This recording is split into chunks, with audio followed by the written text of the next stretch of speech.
I think Jeremy and I would have done it again if given the opportunity. Do you have any regrets? I have no regrets. Killing that pedophile was the best day of my life. What about not being able to see Jeremy? Jeremy and I have a love that will withstand this. What about what you said in court about repenting? Is that not true then? No, it's not true. My lawyer made me say it. Do you have anything to say to the victim's family? May they die also.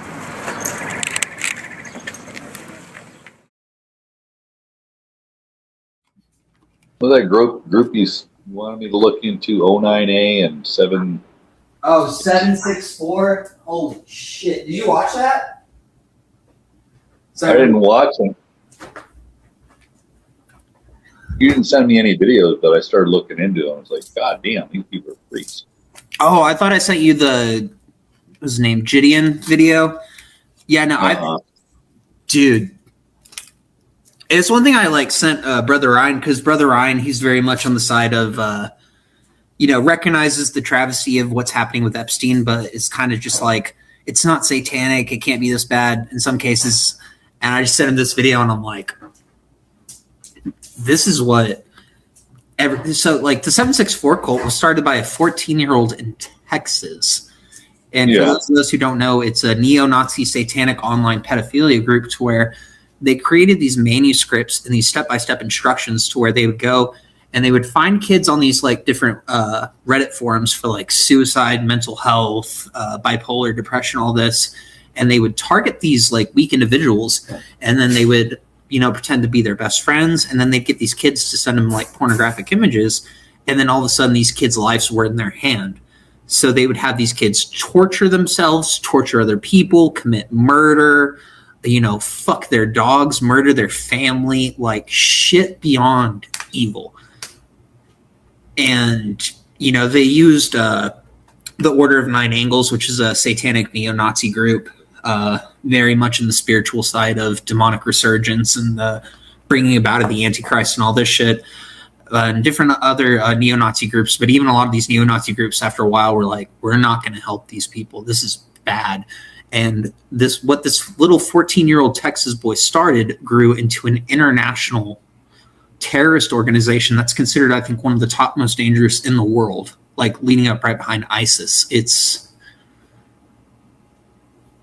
If ever there was a group of kids that needed to be lined up against a wall and gunned down or shipped to a camp and burned with Zyklon B,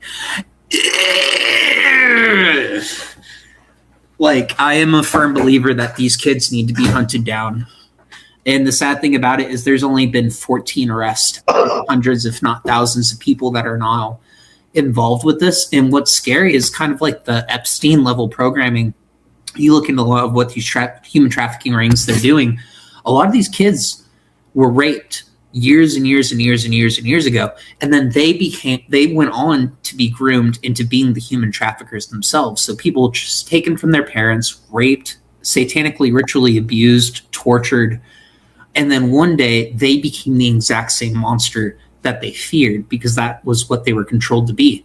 And it's kind of like that in 764, to where it's a popularity contest, to where some of the victims, if they make it out, they can't really get out, so they have to join the echelon. And then all of a sudden these kids are committing murder, setting old ladies on fire, pushing people over cliffs. It's insane. Yeah, I started going down that rabbit hole. I'm like, I'm already in a dark spot. I don't really. My local area is bad enough. Dude, it's so rough, but it's, I think of regular everyday pedophiles like fucking Bonnie Boy and how they're just casually getting into child pornography and distribution and taking photos of these little girls. And it's like, as evil as they are, do you not realize what you're contributing to?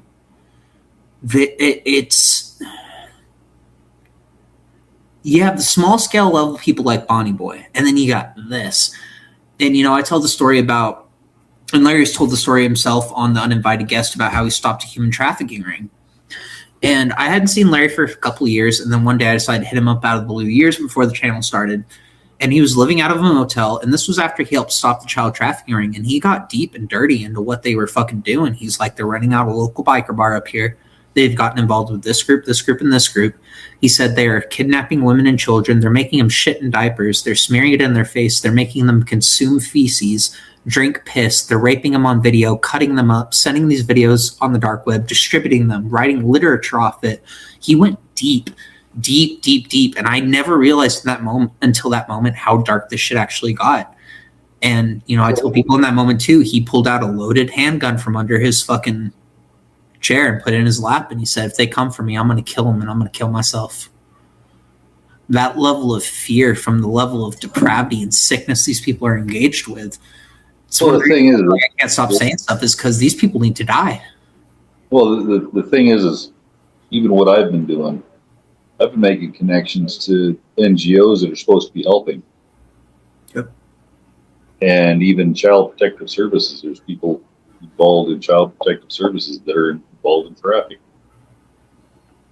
I'm just waiting to make solid connections, but I don't know what to do with it. Who am I going to turn it into? Like, remember that one video I sent you? You know, oh, they sent it to the State Department because there was people on that list. Oh, well, the State Department destroyed the evidence. Yep. Well, then who do you go to? And you can't, and especially when half these democratic states, like Soros still has control of the DAs. Like Soros DAs got knocked out on the West Coast in Oregon. They're still very much have a strong foothold in other states. Well, they have it right here. They have one right here in Ann Arbor. Yep. But no, it's like, well, if you can compile all this evidence, you have like dead nuts proof, and hell, you could have them on video at this point. But if they're too well connected, that'll disappear if you turn it into the wrong person. Well, think of that story you told me about. I believe it was your grandfather who was the Mason, right? Yeah. How you're sitting in the courtroom and you should have gone to jail. And then all of a sudden he puts his hands in a certain position on his cane and looks at the judge. And then all of a sudden what would have been suddenly disappears. Yeah. That's what it is. And maybe your grandfather was a good Mason, but it's kind of like that Master Mason told me. There are bad Masons out there. There are bad people who control this world. And all it takes is one fold of the hand, a head nod, a stern look, right, and you're free. Yeah. Exactly. So what do you do?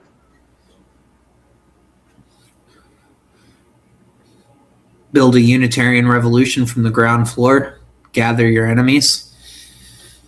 Teach people that we don't have to hate each other and that maybe we can take these people. And again, I'm not saying there needs to be vigilante justice. I'm saying the people should gather and we should legislate that in this country, these people are hung to death and then maybe shot a couple times for good measure. These people need to be executed. If you are in control, if you are distributing child sexual material, if you are taking pictures of children, if you are raping children and sending them to an island, you need to be killed. And you need to be killed judiciously through the law. People shouldn't be coming up and shooting you in the fucking head. I'm not advocating for that. I've met plenty of people who want to do that. Their lives would have been destroyed. But we can very much get together and advocate for that.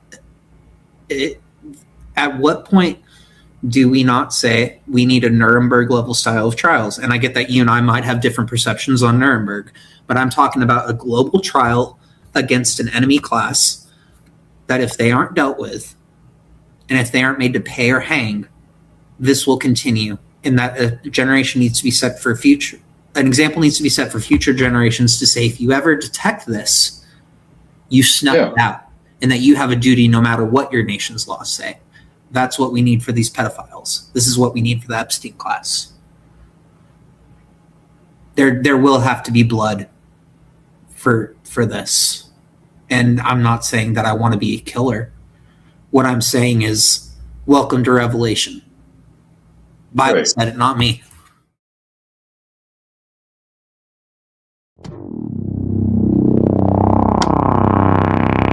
As you guys know, when we did the boxing match against Seabot, he tattooed 764 on his chest, right? I had no idea what that was. I've never heard of their organization before, but a lot of people told me that this is like one of the worst cults They've done a lot of horrible things to children. Apparently, a lot of them got arrested. And you know what? If I'm gonna be a predator catcher, I need to know about organizations like this. So we're gonna react to this video today by Kraden764, the internet's most disturbing cult.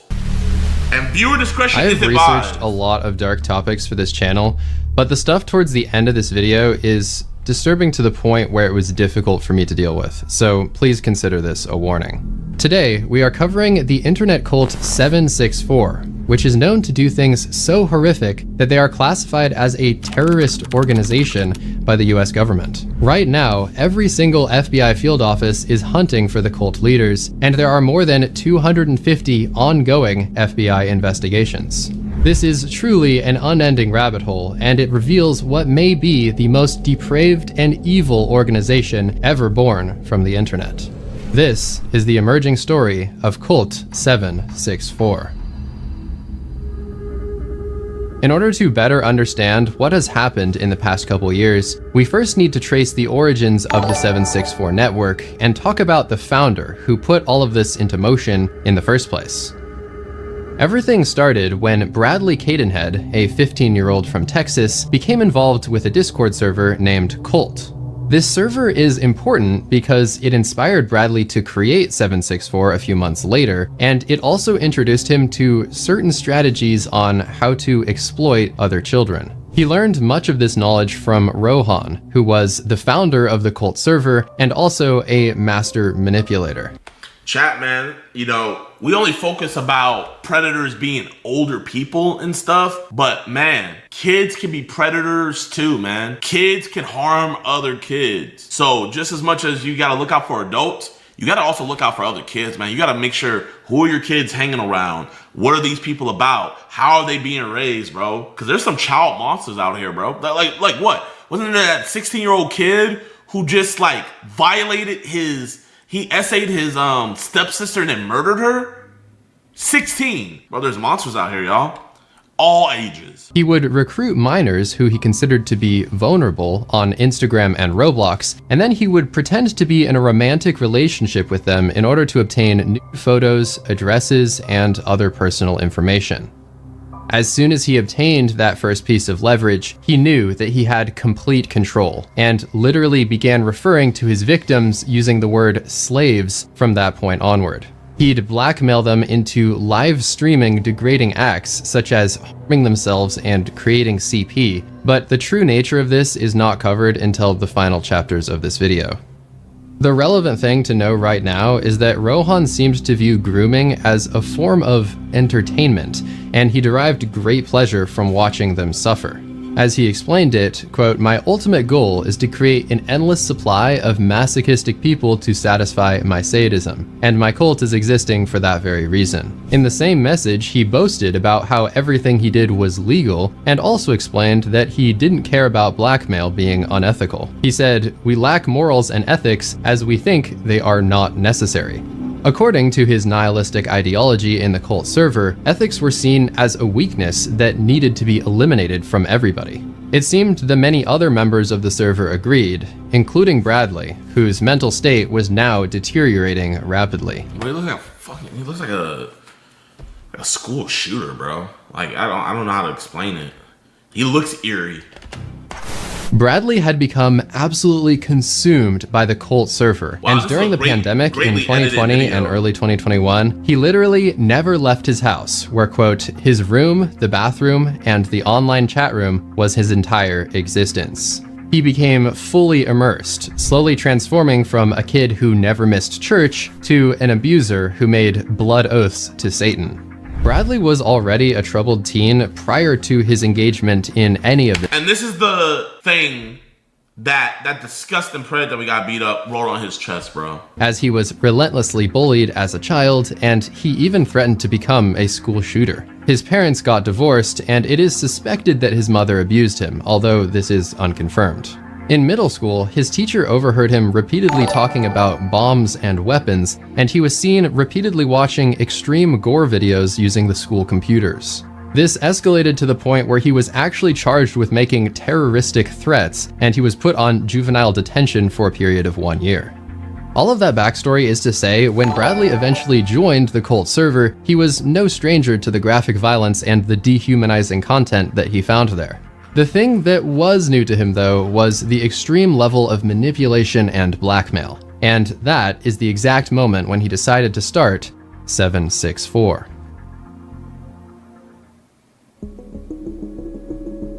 In early 2021, Bradley, quote, stopped caring about anything, and he reached a breaking point. He had completely withdrawn from society by this time, and his only human interactions were these toxic echo chamber chat rooms with other depressed and nihilistic teenagers.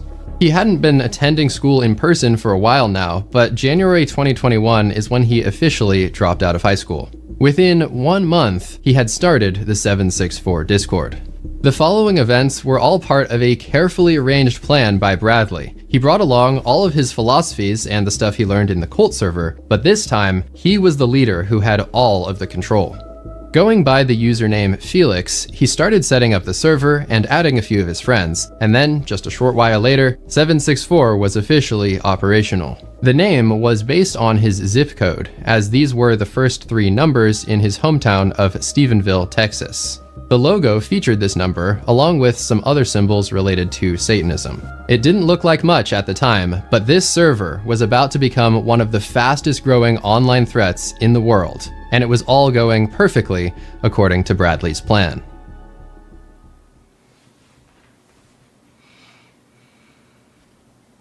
If you're struggling with any of these things, please stop watching this video now and use the resources that are on screen and in the description. No, genuinely, like, y'all, I'm gonna be real, man.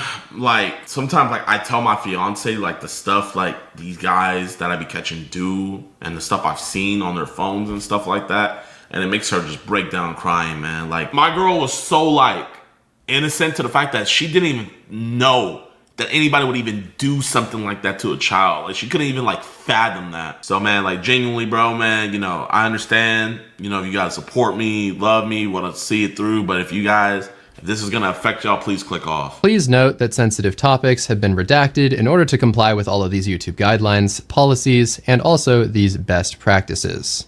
I say with no exaggeration that this cult is one of the greatest dangers to kids today, and my hope is that learning about it can have a preventative effect. Parents in particular need to hear about this stuff so it can be avoided at all costs. That's why my kids aren't going to get on the internet until way later. The following chapters demonstrate what it might be like to join 764, and the chapters are ordered chronologically, based on what a victim might experience, starting with their recruitment, then moving to radicalization, and finally ending by covering some of the abuse and violence that typically follows. Coincidentally, by structuring the video in this way, each chapter also tends to get more and more disturbing as the video goes on. Level 1. Recruitment. You can't really be a cult leader if you don't have any cult followers. Bradley's primary focus therefore became growing his server, with the end goal of grooming and exploiting as many of his followers as possible. He started spreading edgy advertisements like this one, which included multiple embarrassing spelling errors and the catchphrase, "Cause chaos with us, join today." Without any context, that almost makes it sound like he was the leader of some hidden dark web organization, but no, it was just a Discord server in plain sight. Once we get to talking about all of the events that took place in this server, you will realize just how insane it is that this was happening on a mainstream social media platform. In fact, this was actually part of Bradley's recruitment strategy though, as You know the crazy thing about it though is Roblox caught a lot of flack for, you know, all the schlep stuff, deservedly, right? But we really need to be switching our attention to Discord, man. Like, I was just thinking the whole time, bro, like, Discord got off so unscathed throughout all of that. That is where the main, like, I would say Discord is actually a bigger problem than Roblox, me personally. By using Roblox and Discord, he was able to target kids who were just gaming and he didn't raise any suspicion. This was the ideal environment where he could befriend or love bomb them using fake identities and lure them into 764. Bradley and his group would also heavily recruit from forums related to topics like depression and bipolar disorder, as they found that these people were easier targets. Any post tagged with eating disorders also became a prime target as well. So anyone who posted something related to this was likely to be directly contacted by Bradley or a 764 member. Something that is also pretty concerning and worth mentioning is that Bradley's recruitment strategy was invisible to parents. Even if a parent looked at their kid's phone or screen time data, all they would find is regular apps and regular games. After all, there is nothing inherently bad about using mainstream social media and a popular game like Roblox, which is literally marketed to children. 764 both knew this and took advantage of this, and it ended up being the key to their growth. Level 2. Radicalization.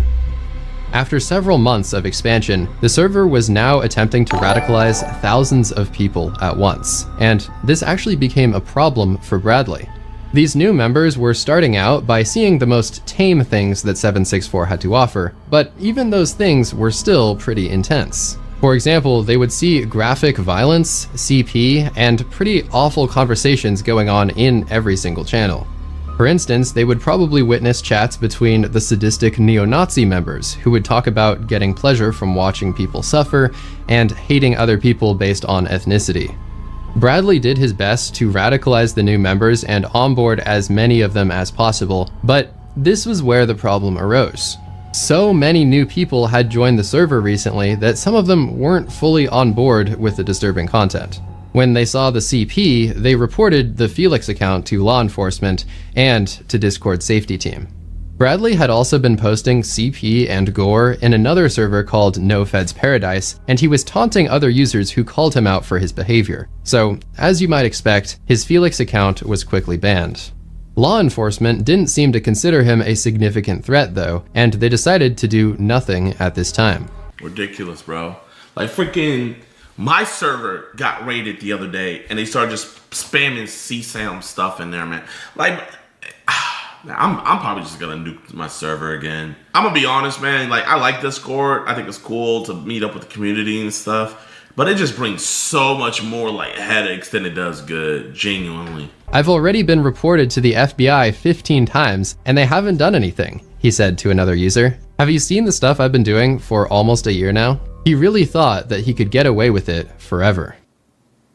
At this time, Discord was probably thinking that they were slowing him down by issuing a ban, but it turned out for Bradley, this was actually just a minor inconvenience. He opened another Discord account using a VPN and a fresh email, and he simply continued doing the same things he was already doing.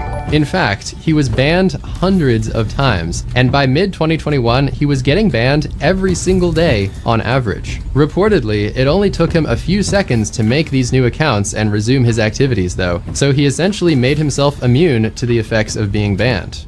To take things a step further, Bradley also formed groups on WhatsApp, Roblox, and Minecraft, and also created additional Discord servers to ensure that 764 would always survive, even if one platform caught on to them. There were also several other servers out there that had similar purposes, with names like Harm Nation, Hate, Leak Society, and the Order of Nine Angles. Collectively, all of these associated communities are called the COM for short, and they were all growing rapidly. Level 3. Leverage. After getting enough people to join the 764 server, and after exposing them to the first level of radicalization, the next step in the pipeline was to gain leverage on as many new members as possible. Bradley, along with senior members of his organization, reached out and started fake friendships and even relationships with new members, similar to what happened in the cult server. The person in the online chat introduced himself as Brad. Using flattery and guile, he persuaded the 14-year-old girl to send a photo. It instantly became leverage. I was scared to death. He would say, if you don't do this, then you don't love me. With the leverage now obtained, 764 would begin the blackmail. Extort her, boys. Do you see her face on there, on the video? 'Cause I'll send it to the school. Good. Make her suffer. Under the threat of releasing their compromising photos, 764 would eventually extort their members into doing unspeakable things. Oh my god. Before they could extort these most extreme actions though, they first had to start off with the simple stuff that they considered to be tame. For example, they would coerce victims into drinking from a toilet bowl, and one girl was forced to eat her father's ashes on video chat. Oh my, bro, we're evil, man. As a society, bro. I've never heard of something like that before, man. Oh my gosh. The following screen recording shows another victim, and in this case, she was forced to cut her hair on a Discord call. 764 also considered this to be an entry-level form of blackmail. In the clip, it seems that they had previously obtained photos of her, and they were threatening to send them if she didn't comply with their demands. Okay, get your hair.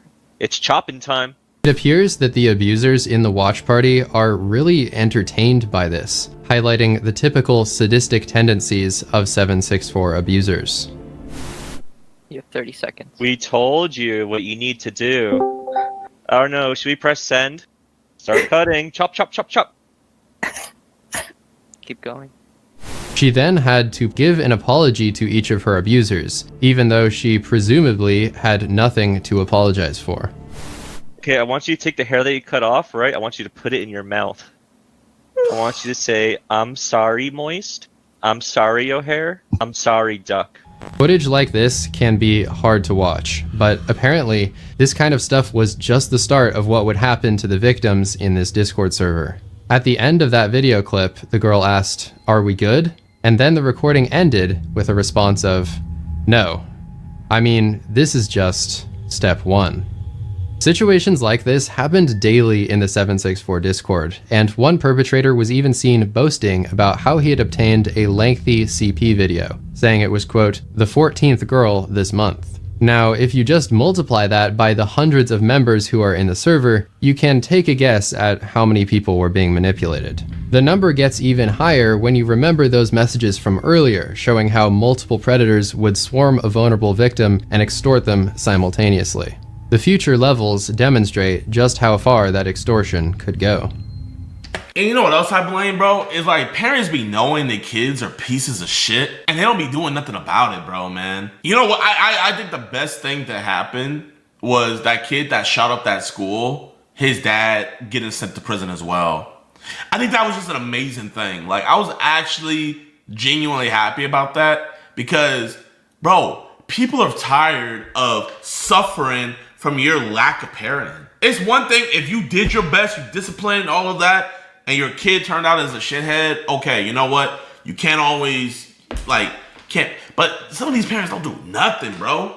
They're like, oh, well, he's gonna do what he's gonna, no! Compromising photos probably were the most common form of leverage, but 764 would also find other ways to manipulate their victims. Some of them would hack into their phones or computers, trick them into downloading viruses, or use other illegal methods to gain control of their data. From there, they could gain access to sensitive information like their address and make direct threats on their families. It was common to get threats of someone showing up at your house, and many swattings were also called in. This advertisement in a 764 Splinter group shows a, quote, SWAT for hire service, with prices ranging from $10 to $30. Another strategy they used to get info was asking government agencies directly, using falsified emergency requests. Surprisingly, in some instances, these fakes were so convincing that 764 was actually granted sensitive info about their victims. From this point on, almost everything revolves around leverage. Once they had something on you, they weaponized it to gain even more leverage, up to the point where they had Bro, if you're part of this organization, you are the... I was about to say something. Ooh, I was about to say something. I almost got banned, bro. Level 4. Animal cruelty. This was another early form of extortion that often happened before things escalated to be more extreme. Similar to the previous level, 764 would leverage compromising or vulnerable material that they had on a new member and threaten to release it unless they started hurting their pets. Oh! Senior members of the cult liked this practice as it provided plenty of videos for their lore books. These so-called lore books were basically just big digital folders of abuse content, and many senior members had the goal of making the most graphic and extreme lore book so that they could pass it around like a trophy and show others what they had done. Forcing someone else to hurt an animal was apparently considered a mild but valid entry into one of these books. One example was this video, where a 14-year-old held up her pet hamster in front of the camera while she was live streaming inside of the 764 server. Bradley yelled at her, "Bite the head off or I'll F up your life," as he continued to hide behind his username, Felix. I just thank God that this is a mugshot. I hope this nigga gets, I hope he gets fucked up every day, bro. Oh my gosh!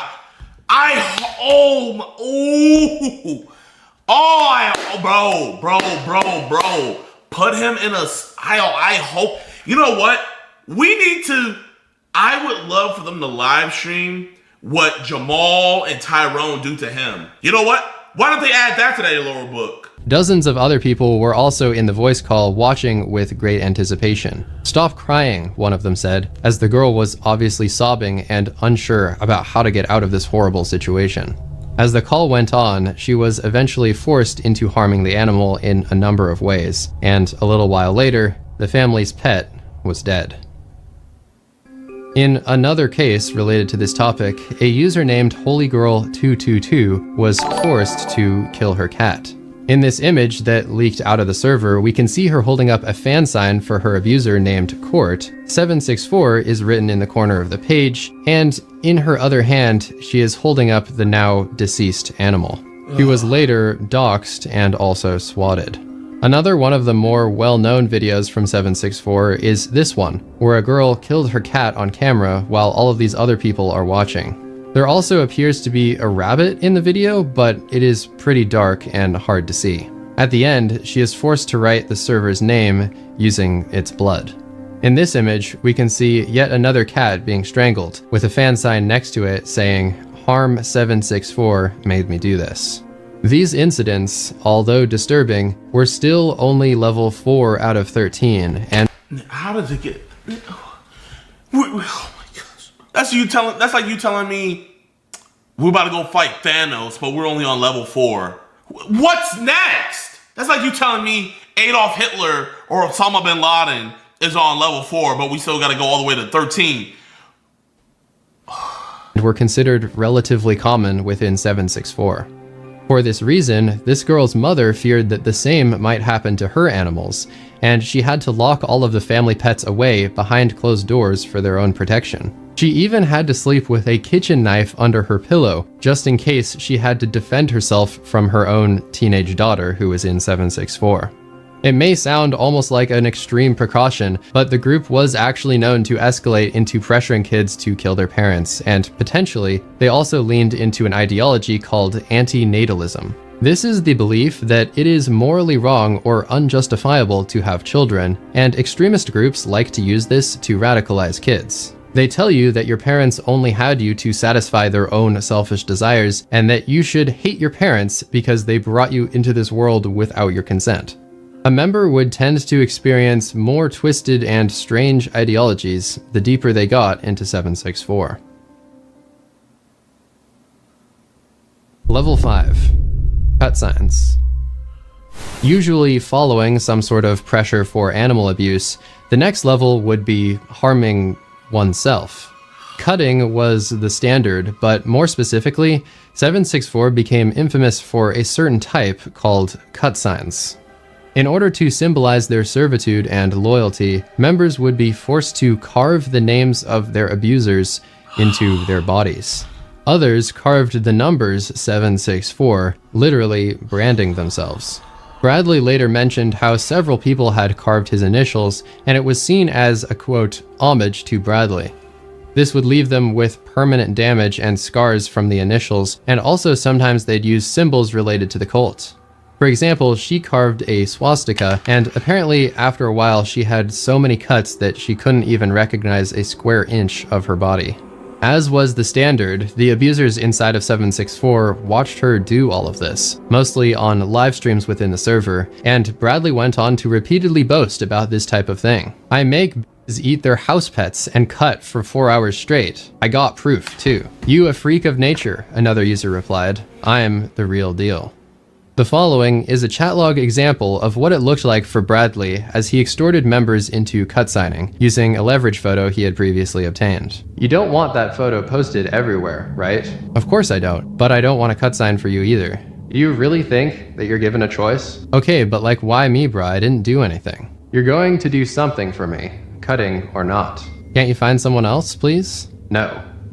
Evidence of cut signs were another staple in the lorebook collections of high-ranking members. Here we can see a folder of one guy who had amassed a collection of more than 8,000 images and videos of children, including infants and toddlers. This collection landed him in federal prison with a 7-year sentence, but...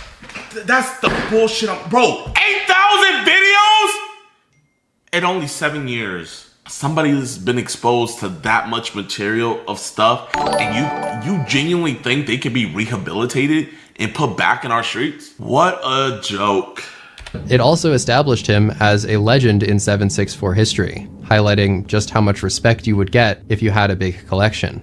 Perpetrators like him literally considered cut signs to be proof of ownership over their victim. They would say, like, if you cut my name into your body, then I own it. 764 had such complete control over the girl in this clip that she apparently couldn't be left alone for more than 10 minutes because she would be at risk of hurting herself. Fortunately, she eventually was able to move beyond this terrible time in her life and is now recovering many years later. Yo, Level 6, Lunky, thank you. Potential Escape.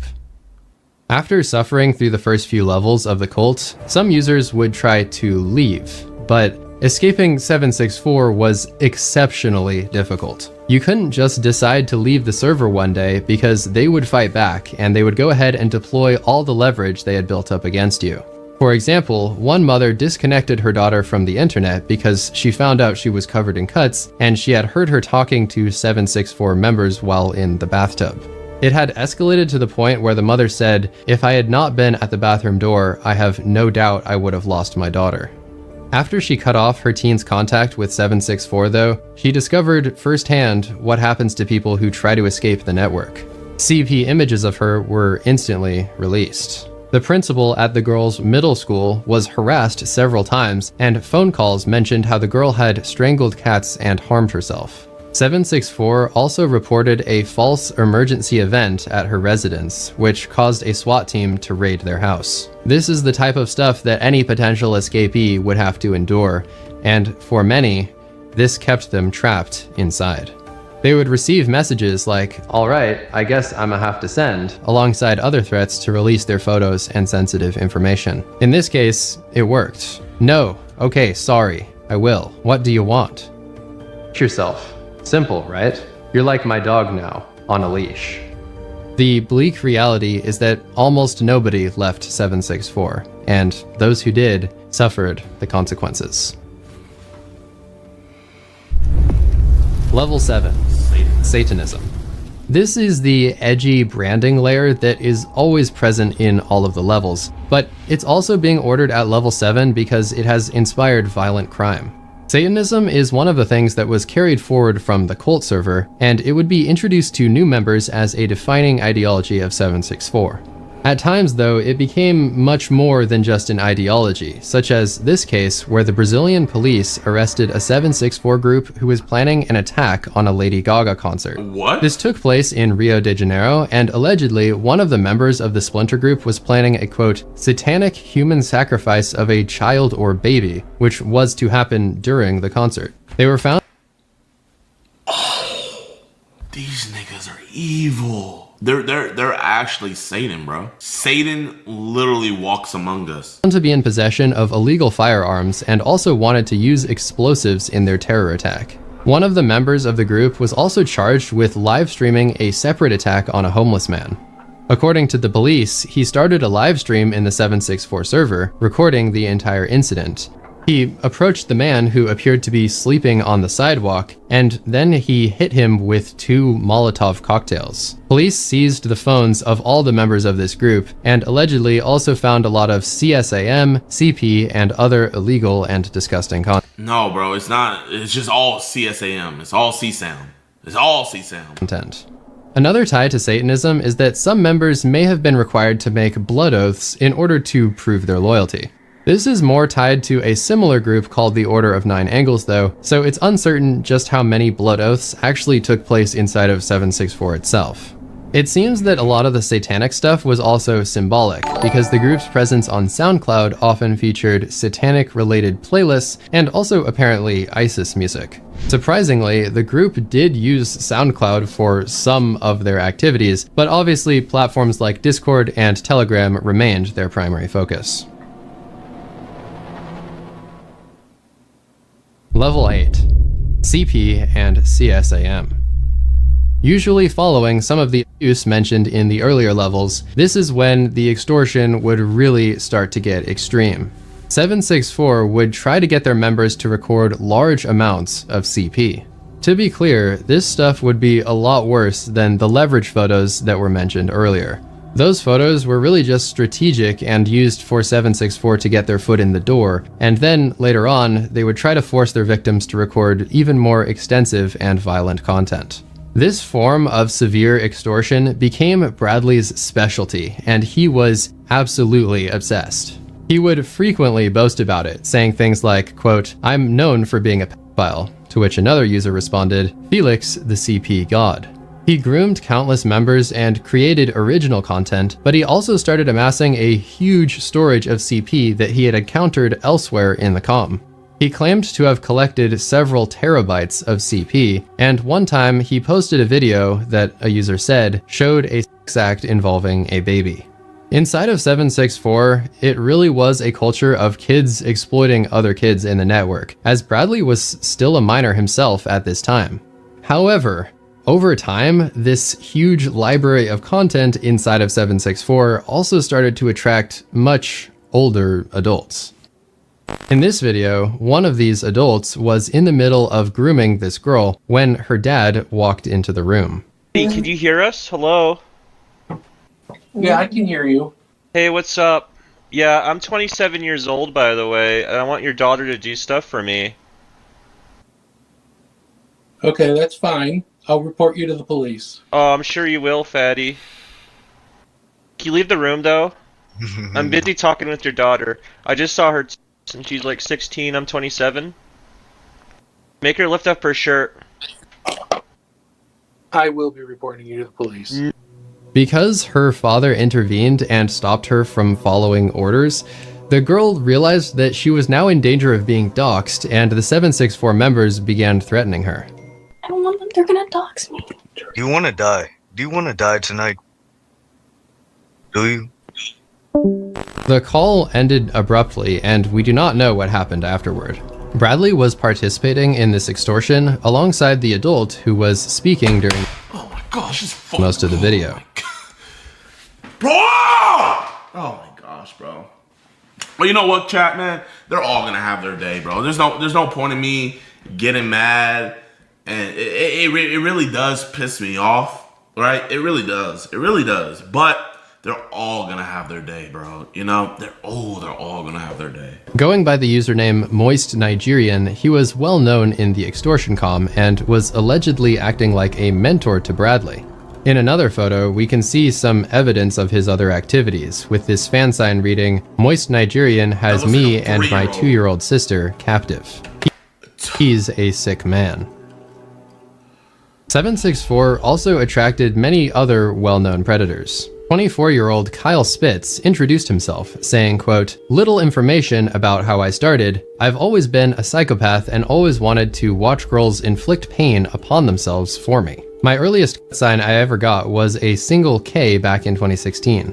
Over the years, I've stopped, taken breaks, and come back on new aliases, but I have a total of over 2,600 plus victims. My goal is to reach 3,000 before I get feted." Kyle was also very well known because this video of him went viral on Twitter, getting a ridiculous 32.4 million views. The video shows his mom's boyfriend wielding a weapon, and then he actually shoots it and hits Kyle in the ear. Oh, thank God. Bro, I wish you would have blown his fucking brains off. Point that gun at me. Kyle ended up being totally okay, but the man proceeded to turn the weapon on himself, and he did not survive. The FBI later paid them a visit, found Kyle's CP collection, and he is now facing decades in prison. Nobody knows if he reached his goal of 3,000 victims before he was, quote, feted. This other man was one of the most active COM members when it came to crimes of this type. During one of his most infamous incidents, he groomed a victim from Instagram and then drove all the way from Texas to Virginia, where he set up camp in the woods behind her house. He convinced her to run away with him and said that they were in love and going to start a life together. He was 21 and she was 12. An Amber Alert was issued and they were eventually found after they had traveled to North Carolina. He was sentenced to 350 years in prison because of the things he did to her, especially because he recorded much of it on video. Oh my God. Poor little girl. Yet another 764 member. And now we get this nigga. Oh my gosh, bro. Niggas are weird too, bro. C-Bot's oh, bro. Niggas are weird too. Oh, bro. Everybody's weird, bro. Everybody, bro. Arrested later on, and this one is notable because his court documents detail some of the overall things that were going on inside of the server. Quote, Detective Basco located over 700 images of the worst child exploitation he had observed in his career. Nearly every image of child exploitation showed the child to be bound or restrained, and in many cases, an element of sadism was observed. These are just a few of the most infamous predators from— I hope they're all getting just— You know the thing I hate, chat, is you give these niggas the lightest sentences possible, yet you give them all this protection in prison. Bro, who gives the bro? If they kill them, they kill them. Who cares? 764, because sadly the list just goes on and on. They would force these kids to engage in every type of activity, even when some of them were allegedly only 5 or 6 years old. They had entire servers dedicated to this type of topic with thousands of videos, such as this one called CP Hangout. 764 actually became so hated that even white supremacist groups no longer wanted to interact with them. They set up a bot that would detect whenever a so-called known people joined, and then they would instantly kick them out.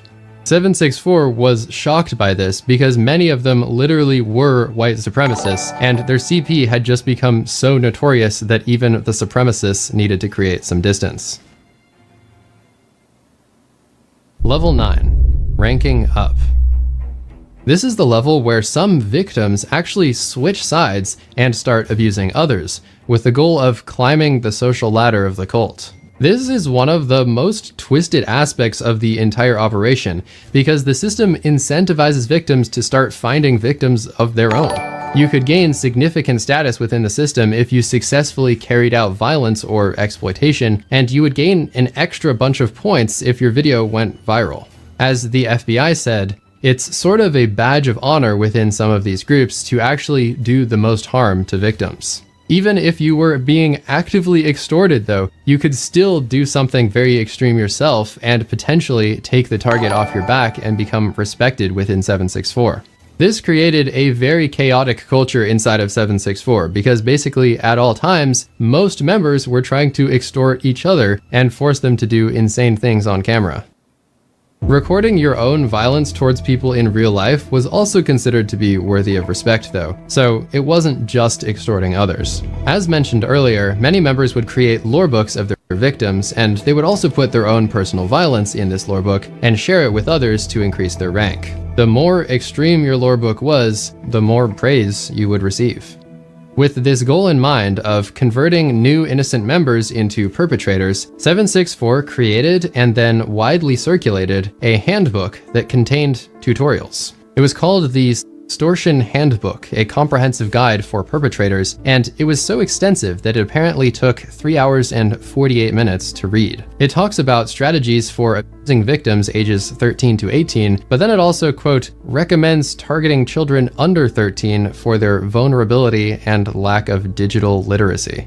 With that said, everything here gives the appearance that there was a strong culture of teaching the next generation of abusers within the cult. There were also exchanges like this one saying, I don't know how to extort, with the response being, don't worry, I'll teach you. This was ultimately how 764 was able to scale up so fast. Friendly fire was constantly happening, and every new victim would also become a potential predator as time went on. Level 10. Profit. Disturbingly, it appears that many of the activities within 764 were motivated both by a desire to exploit and also a desire for profit. The network allegedly became somewhat of a hub for buying and selling CP, and members would use this marketplace to profit from their exploits. At one point, Bradley claimed that he had made $10,000 the previous day selling CP, and in another conversation, he claimed that he had made as much as $25,000 per day.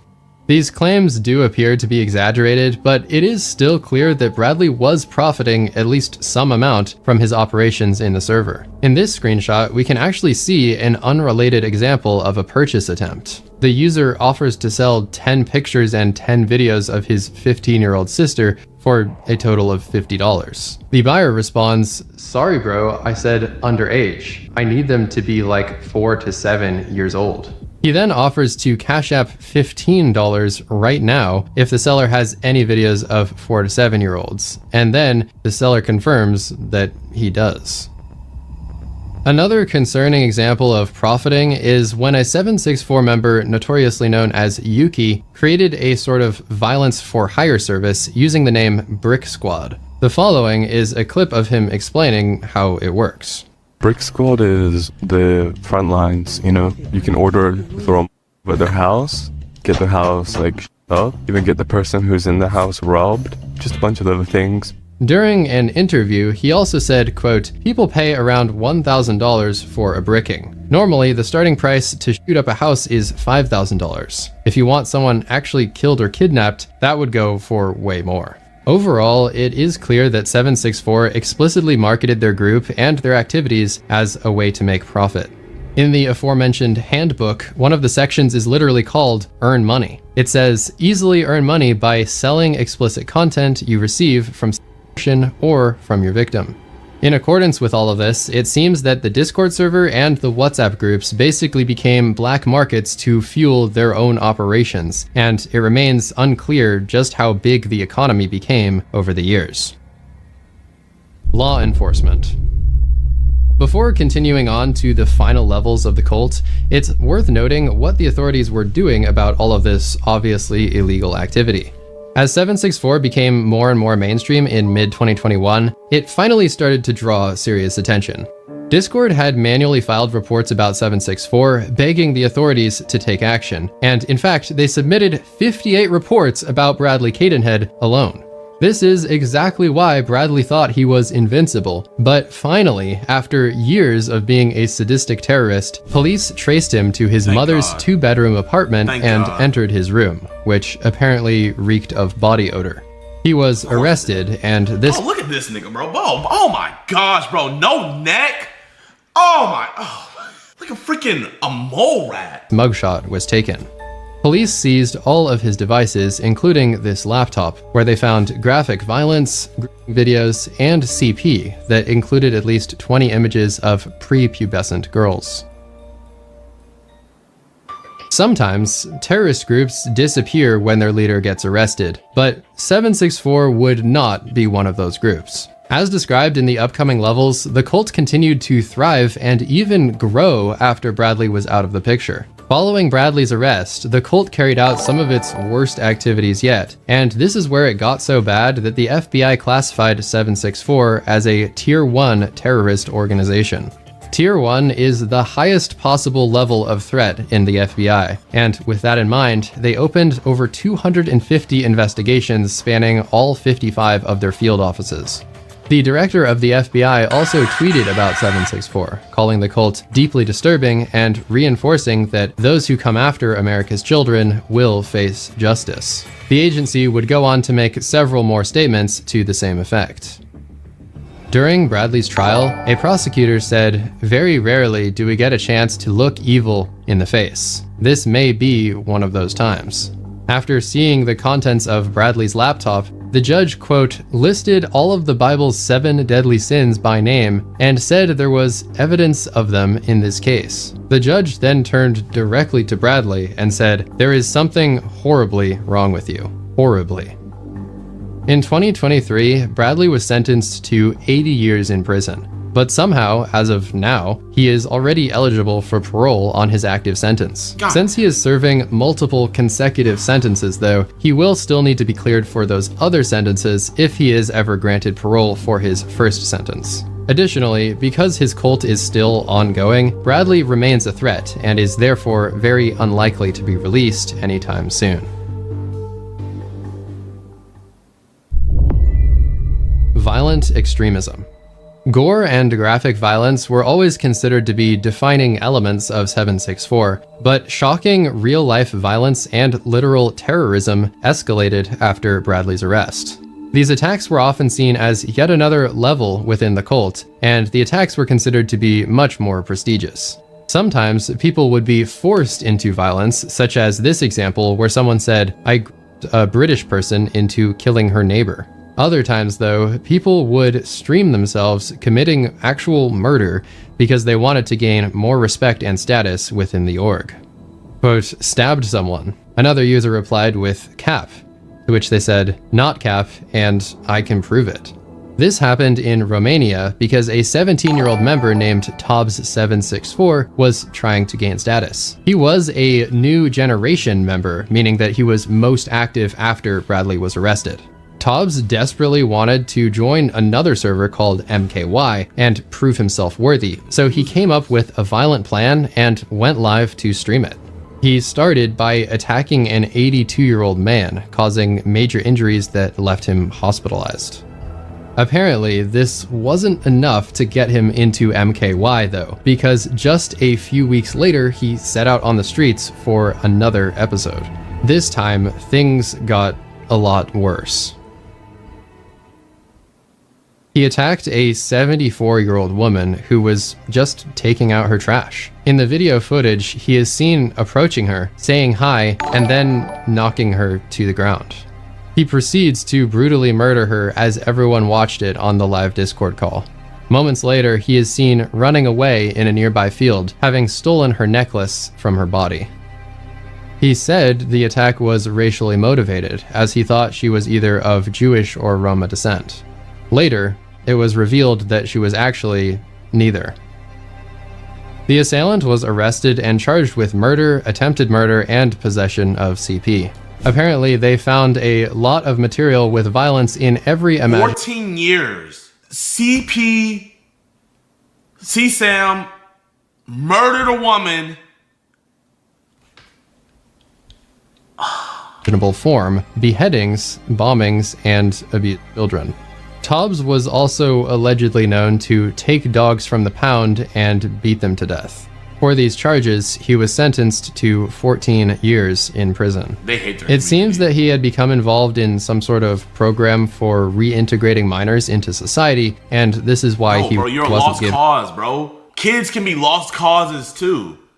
What is this all? Let's give them. No, bro. Been a longer sentence.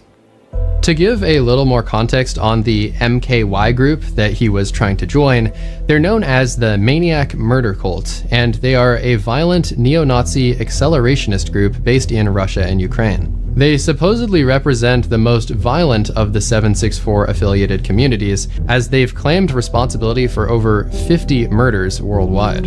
The number is, of course, unverified, but the thing to know is that they are clearly one of the more extreme splinter groups within the comm. In recent years, there have been hundreds of school shootings in the United States, and it appears that some of them link back to 764. A 17-year-old in Tennessee opened fire inside of a cafeteria, killing one student and injuring another before taking his own life. He had attempted to live stream this attack on the platform Kick, but the stream cut out partway through. Investigations later uncovered evidence suggesting that he was involved in the comm and 764, as he made several references using memes and usernames. One of his social media profiles even made the claim that he was a direct victim of a 764 leader. On January 6, 2021, the United States Capitol was attacked by a mob. Yo, D Valentine, man, thank you for the 10 subs, bro. I really appreciate it. And the ensuing riot became deadly and quite infamous. One of the most high-profile rioters, named Riley, was a member of the comm. "I stole stuff from Nancy Pelosi," she typed in all caps. "I stole her gavel hammer thing." During the riot, she led an army up the stairs as they stormed the Capitol and broke into Nancy Pelosi's office. In addition to the gavel, she also stole Pelosi's laptop, and according to her ex, she, quote, intended to send the computer device to a friend in Russia, who then planned to sell the device to SVR, Russia's foreign intelligence service. She was later sentenced to prison with a term of 3 years, but she was acquitted on the laptop theft charge, even though she admitted to doing it. And she got pardoned by Trump. Ain't that a bitch? She got pardoned by Trump. Wow. Oh my gosh, man. Hey, man. Hey, hey, bro, we're making America great again, bro. As documented thus far, the violence coming out of 764 would happen for a variety of reasons. Racially motivated stuff was a common theme though, and another incident occurred when a neo-Nazi member planned a mass casualty event in 2023. This member of the comm plotted to dress up as Santa Claus and then give poisoned candy to racial minorities and Jewish children in the streets of New York City. This individual was 21 and allegedly a leader of MKY, which I just told you about. This will not be shown, but he gave step-by-step instructions on exactly how to put the poison into the candies and explained how this was all supposed to happen on New Year's Eve. Luckily, this is one of the incidents where the FBI actually prevented the attack, as the MKY member unknowingly communicated these plans to an undercover agent who flagged the upcoming deadly event. Thank God. The man pleaded not guilty, but if convicted, he faces up to 50 years. Oh my God. In that case, authorities did an excellent job of apprehending him before anything could happen, but that was sadly not the case in many other violent extremism cases. To give a final and chilling example, at least 8 attacks in Western Stockholm can be linked to the violence-approving internet movement 764. They reported that many of the victims were elderly and that at least 6 of the attacks were filmed and posted on Telegram channels linked to 764. It seems that multiple members may have been involved, including a 14-year-old boy who is suspected to have carried out several of the knife attacks himself. Because of his age, he cannot and will not be held criminally responsible under Swedish law, but the whole case...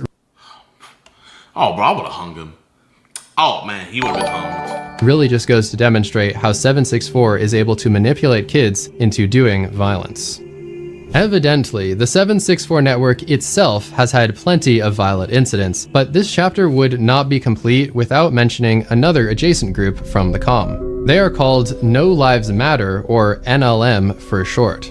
This group has been partnered on and off over the years with 764, and they have many overlapping members and overlapping ideologies. As you can see here, they like to advertise their partnership with graffiti saying things like NLM 764 No Lives Matter. We strike anywhere, anytime.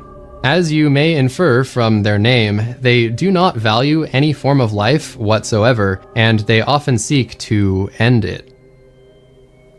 To give you an idea, you have to do something really violent just to join the group, as seen in this announcement message reading, NLM only accepts acts which harm the mundane, for example, beatings, arson, etc. Similarly, we can also see this other post from a comm group called Hive, encouraging prospective members to do brickings, stabbings, beatings, graffiti, arson, and extortion. Homeland Security recently made a post about NLM to provide a little bit more insight into their operations, and they mention 2 main pieces of NLM literature. These are the Terror Guide and the Manhunt Guide. Both of these allegedly provide detailed instructions on how to do said activities, including mass casualty terror attacks or specific manhunt-style operations. In addition to the things we've already mentioned, though, the whole NLM ideology is rooted in abolishing all societal norms, as they aim to, quote, spread terror to all who are mundane. Notably, though, they do not want to replace or change anything about society, they simply just want to destroy it and witness its downfall. The Department of Justice clarified this as well, saying the 764 network's accelerationist goals include social unrest and the downfall of the current world order, including the US government. Unfortunately, much like the chapter on CP, the violence chapter could go on for approximately 3 hours based on how many cases and splinter groups there are. There is a pattern that remains the same through almost all of these cases, though. A desperate young person records themselves doing an attack, either because they were forced to or because they thought they could impress their audience on the livestream. These cases that were presented here barely scratched the surface, but with that said, it's now time to move to the final level. Oh, there's more? What could 13 possibly Level 13. be? Oh my God. Many members of this network have an end goal of forcing their victims to commit suicide on live stream. As you just heard, this is the ultimate goal of 764. New members slowly progress through the levels and do more and more extreme things until finally they're encouraged to end it all on a live stream. Watching one of these incidents happen was actually one of Bradley's personal goals from the very beginning, as he said he wanted to, quote, watch someone kill themselves in video chat. Luckily, most new members never make it to level 13, but sadly, there are some who did. Should I kill myself? Yes. Tonight? Yes. What should I do? 764 members provided complete guides in excruciating detail on exactly what to do. They encouraged it, explained it, and apparently loved watching it happen. The videos would be saved and added to a lore book. The experiences were traumatic. I watched a girl hang herself from her closet, Sophia says, adding that the girl survived. I saw somebody themselves right in the face. One of the cases that I personally consider to be the worst involves a 25-year-old man from Minnesota who was in the middle of a mental health struggle when he joined 764. His name was Samuel Hervey, and he found a home in this community. He met another user who went by the name of FMLK, and she was a 15-year-old from Eastern Europe. Recognizing Samuel's struggle and vulnerability, she realized that she could take advantage of him. She planned to convince him to take his own life because she wanted to gain status within 764. The two became very close, with FMLK consistently encouraging him to commit, using phrases like, "You can do this." A while later, Samuel actually came up with the plan on how he was going to do it, and he announced his upcoming death to the server 1 week before the incident. Quote, "Dude, I'm gonna kill myself, because it's the only way to love myself, I guess." As the time drew closer, he wrote, "Today is the second to last day of my life. I bought the gasoline today. Right now, I kind of feel like it was always meant to end like this." Reading those messages, everyone knew what he was going to do. The Discord members were looking forward to watching it all go down, and FMLK was probably excited about trying to rank up. On the day of the incident, Samuel made the announcement that he would be live streaming his death. He got on a bus and traveled to the base of a snow-covered mountain, and then hiked all the way to the top. Once there, he started the stream in the Discord, and at least 29 other members joined to witness it live. Among them, FMLK was there to encourage him and make sure that he followed through. Samuel talked to other members in the audience for a few minutes, but then he decided it was time. He propped up his phone to give a clear view and proceeded to light himself on fire. As he lay there dying for the next several minutes, the Discord audience reacted in about the most psychopathic way you could possibly imagine. Hey, shout out to Discord people. Shout out to Xanax. Shout out to 764. Shout out to everyone. Big shout out to Money and big shout out to FMLK. And we gotta say, he took himself. Wow. 6323 is better than 764. That's the worst death possible, man. The 764 members sat there celebrating, laughing, and calling it, quote, so funny, until eventually he stopped moving. In their typical sadistic fashion, it appears as though 764 members were thoroughly enjoying this activity. FMLK was heard in the clip, giving herself a shout-out and ensuring that she would get credit for the incident.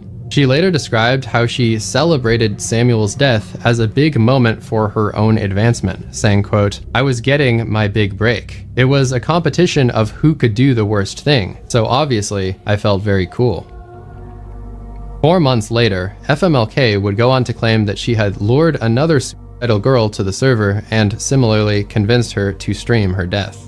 She also admitted to arson, saying that she set fire to a dry grass field that was nearby a rural village and recorded a video of the fire spreading to the nearby buildings. All of these things were archived, shared inside of lore books, and used to increase her standing in the comm. When told about the details of his passing, Samuel's mother was obviously very upset and also put some blame on the platform for not taking action. Samuel had posted his plans a full week in advance, so she said, quote, Discord should have been monitoring better. It's all very sad. As a further demonstration of Discord's behavior, FMLK wasn't even banned until 3 years after the incident, and as you all know, she probably just made a new account anyway. Surprisingly, I also could not find any evidence that she was ever charged for any of her actions. As seen here, FMLK agreed to be interviewed by the Post for an article, but only under the condition of anonymity. At the time of recording this video, a developing case on this level is centered around a 20-year-old man from Germany. He allegedly coerced a 13-year-old American boy into killing himself while on a livestream video. Because this case is so new, there is not a lot of detail about what happened, but there does seem to be a lot of evidence against the German man, who was apparently a high-ranking member of 764. When he was arrested, the police found more than 120 hours of graphic images and video material. When viewing this evidence, the investigators were so unnerved by what they saw that they literally had to provide psychological counseling on site to anyone who viewed the material. The livestream regarding the 13-year-old boy is still being investigated, and video evidence is still being reviewed. It's impossible to say exactly how many other people took their lives as a result of 764, but everything I've seen suggests that that number might be pretty high. Yuki, who was mentioned earlier, was allegedly connected to 2 additional suicides. This man was recently sentenced to 6 years in prison after encouraging people to commit, possessing CP, and planning to murder another homeless man. Countless other examples have probably gone undocumented. As alluded to before, this was the endgame for 764. Members would progress through the levels until eventually they'd get pushed to either take their own life, or they did something extreme enough to earn status. Most of them are either still inside the comm, dead, or in prison. Regardless of what path a new member ends up taking though, their journey invariably leads them to some form of nihilistic extremism.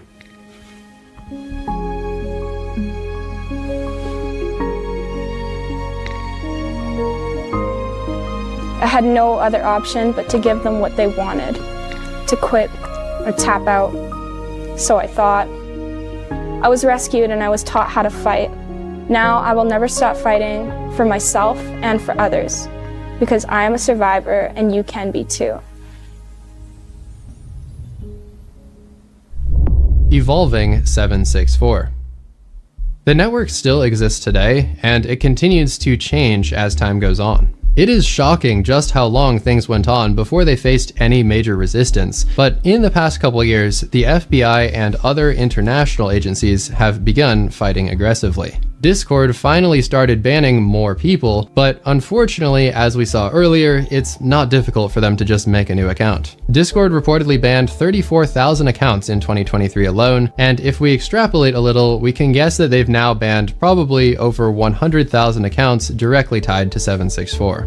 Discord likes to flex these stats for publicity reasons, but the truth is, their moderation could still definitely be improved. I found this post from just a few months ago where someone said they reported a 764 cut sign, but Discord, quote, decided not to take action on the content you identified. Roblox is also far from bulletproof and has gone through a bunch of scandal regarding predators, but they have started to take action against 764 themed characters and anything with the logo. As you can see here, one of the characters has the logo, and another one literally contains the words, "I love CP." And I have no idea how this was allowed to be created in the first place. With all of that in mind, none of these platforms are really legally responsible for the actions of their users, and therefore they have little incentive to take serious action. It seems like the only real reasons they're trying to do anything is because this type of stuff harms their users and gives them a really bad reputation, especially when people watch videos like this one. Over the past year or two, law enforcement agencies have been putting out a record number of statements that warn parents about the comm and condemn 764 members when they get arrested. These defendants are accused of orchestrating one of the most heinous online child exploitation enterprises we have ever encountered. Oh my gosh, Pamela Bondi, bro. That bitch don't get out of here, man. This was an amazing video by Creighton, bro.